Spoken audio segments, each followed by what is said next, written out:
आज बृजभूषण पहुंचा है सृष्टि के घर, जहां उसे जूता भिगो कर मारता है। जहां सृष्टि हो जाती है पागल और कुछ ना कर पाती है।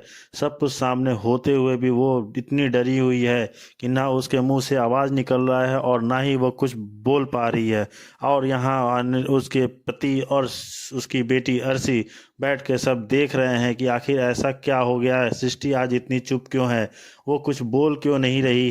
और यहाँ पे बृजभूषण बोलता है, एक्चुअली वो हमसे डर गया था मतलब अब इसके पीछे कोई रहस्य है क्या। शायद उसे लगा हो कि हमारे वापस आने के बाद हम उसका नाम शोहरत इज्जत सब छीन लेंगे। देखिए, इस तरह के विचारों में हमें बहुत बचपना सा लगता है।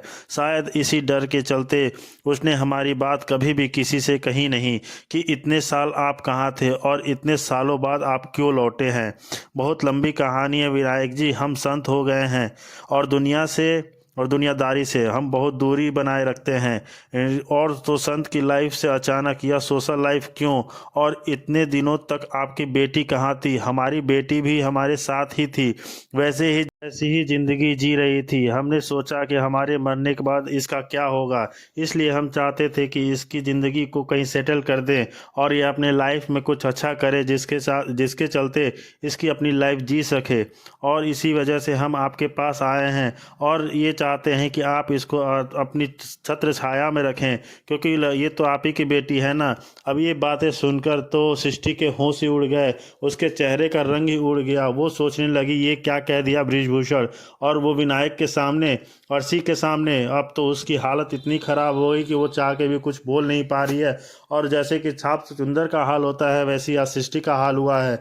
बृजभूषण को अपने सामने देख, जनक को अपने सामने देख, वो कुछ ना बोल पा रही है और ना ही कुछ कह पा रही है। तो अचानक अर्शी ऐसे तार छेड़ जाती है जिसको सृष्टि सोच के भी नहीं चाहती कि वो बातें सामने आए और उस तार को छेड़े, उस बात को छेड़े सबके सामने। यह भी देखना है कि उसे यह बृजभूषण अब क्या जवाब देते हैं जब झनक का नाम सामने आया है। देखिए, हम यकीन के साथ तो नहीं कहेंगे कि झनक मर चुकी है। क्या मतलब हम कैसे कहते, लोग कह रहे हैं झनक मर चुकी है। हमने झनक को नहीं देखा, ना तो हम उसे जानते हैं, ना हम कभी उससे मिले हों। तो हम यह कैसे कह दें कि झनक मर चुकी है, यह जिंदा है। और देखिए, नूतन का सबके सामने आना और उसी वक्त झनक का इस दुनिया से जाना, उन दोनों बातों का कोई डायरेक्ट कनेक्शन नहीं है। अरे हमारी बेटी तो बहुत शर्मीली है, उसने जो भी नृत्य सीखा है सिर्फ अपने लिए सीखा है। और अब बृजभूषण वैसे बैठे ऐसी ऐसी बातें बता रहे हैं नूतन उर्फ झनक के बारे में कि सुनने वाले भी चकित हैं। यह इतनी बड़ी पहलू बन गई है और इन सब के लिए अब हमने इतने कनेक्शन किए हैं कि क्या वो अपनी इतनी ज़िंदगी की मेहनत कर सकती है नृत्य सीखने में। दुनिया के सामने आओ, दुनिया के सामने परफॉर्म करो, दिखाओ उनको अपना नृत्य। कब जाकर वो मानी। आप तो, आपकी वाइफ तो भी तो डांसर है। और अब जहाँ सृष्टि को यह लगने लगा है कि अर्शी फिजूल की बातें बस पूछे जी जा रही है बिना वजह जाने, तो अब एकदम से चुप चुप हैं। वही विनायक भी हैरान तो है कि अब इसका उत्तर आखिर क्या देंगे यह गुरुजी। हाँ, हमारी पत्नी भी डांसर है। आप नाम क्या है उनका? नाम हम आपको सही समय आने पर बताएंगे गुरुजी। अब हम इससे कि भी कोई राज है क्या? अगर आपको लगता है कि कोई राज है तो उसे राज ही रखिए। जिंदगी में कुछ राज रहने चाहिए, अच्छा रहता है। और अब जाकर विनायक की भी चेहरे की रंगत बदलती तो है। कुछ खास ही कहना तो नहीं चाहते पंडित जी, पर अब एक्चुअली अब हमारी पत्नी हमारे साथ नहीं रहती, इसलिए हम उसके बारे में कोई बात नहीं करना चाहते। आपकी पत्नी आपके साथ नहीं रहती है? अब नहीं रहती मतलब? नहीं रहती, कहीं और रहती है। अब मतलब आप अपनी पत्नी के साथ संबंध नहीं है। Arshi sorry, I am sorry. और अब जाकर माँ के टोकने पर अर्शी अपने आप पर भी काबू पाती है। शायद वह कुछ ज़्यादा ही पूछ रही है जो उसकी माँ नहीं चाहती। इसका पर्सनल मैटर है, तुम्हें जानने की कोई ज़रूरत नहीं है। यहाँ सृष्टि अब गुस्से में अर्शी को डांटती है और बोलती है, जी कहिए, मैं आपकी क्या मदद कर सकती हूँ? चाहिए तो बहुत कुछ सृष्टि जी, अब देखना यह है कि आप दे कितना पाएंगी।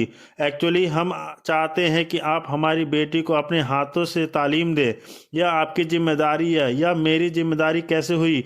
क्यों नहीं, क्योंकि आप क्रिएटिव है, कलाकार हैं और यह कलाकार की बेटी है। क्या आपका कलाकार होने के नाते यह धर्म नहीं बताना कि आप एक कलाकार की बेटी को अपना ज्ञान दे? और अब तो सृष्टि खुद ही बंद गई, जो आज इस पंडित जी के सामने एक शब्द ज़्यादा या कम उसकी मुश्किलें और बढ़ा सकती हैं।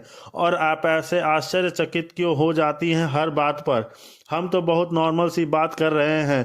मैं पर्सनल डांस ट्यूशन नहीं लेती, अब मेरे स्टूडेंट्स भी लेते हैं। क्यों सृष्टि, तुम पर्सनलाइज डांस क्लास लेती तो हो, और और अब यह कह रहे हैं तो अब पंडित हैं, अब इनकी बेटी को तुम डांस नहीं सिखाओ? इसलिए कह रही हूँ विनायक, यह पंडित हैं, खुद तालीम दे चुके हैं और दे भी सकते हैं। और आज सृष्टि तो जैसे अपने अतीत की बंधन में फंस गई हो, जहाँ उसका आज मौजूद तो है पर कोई अस्तित्व नहीं रखता, क्योंकि गुजरा हुआ कल आज का बहुत भारी है। अब यह नया मांग करके ब्रिजभूषण सृष्टि को और भी असहज महसूस करवा दिए हैं।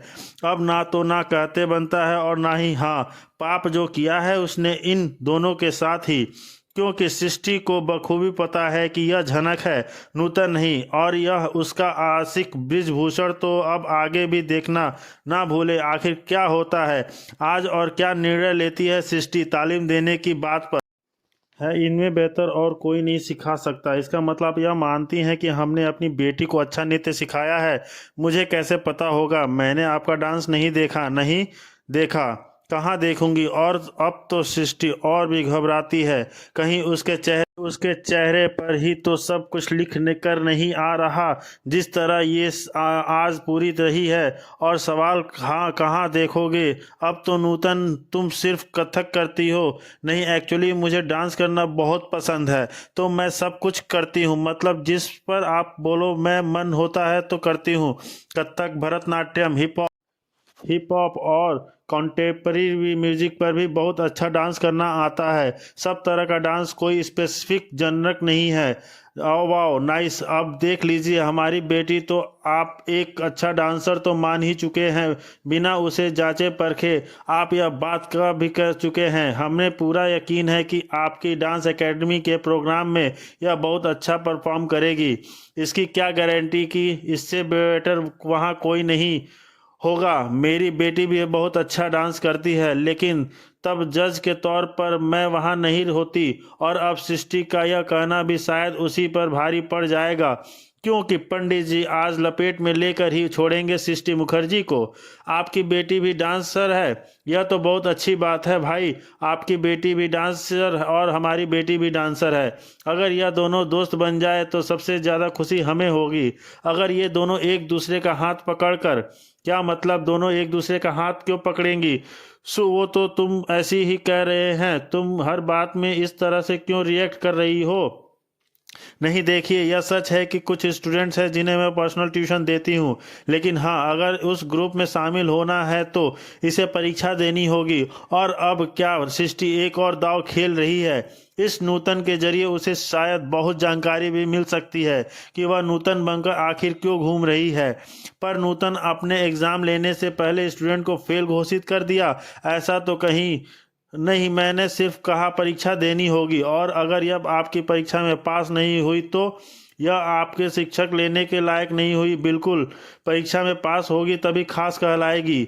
जो आपकी परीक्षा देता है आप उसे अपना स्टूडेंट मान लेती हैं, लेकिन हमारी नूतन तो आपके पास आएगी। आप मुझसे ऐसे क्यों बात कर रहे हैं जैसे आप मुझे बहुत सालों से जानते हैं?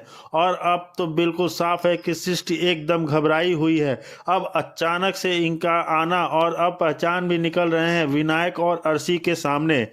हमारी बातें सुनकर आपको ऐसे ही लगा ना? हमें भी ऐसे ही लगा कि हम एक दूसरे को सालों से जानते हैं। अब हमने आपको पहली बार देखा तो हमें ऐसा लगा कि हम अब पहले मिल चुके हैं, यहाँ तक कि हम एक दूसरे के साथ घर भी बसा चुके हैं। हमारा मतलब डांस को लेकर बस घर बसाने से है और कुछ नहीं, लेकिन ऐसा कैसे हो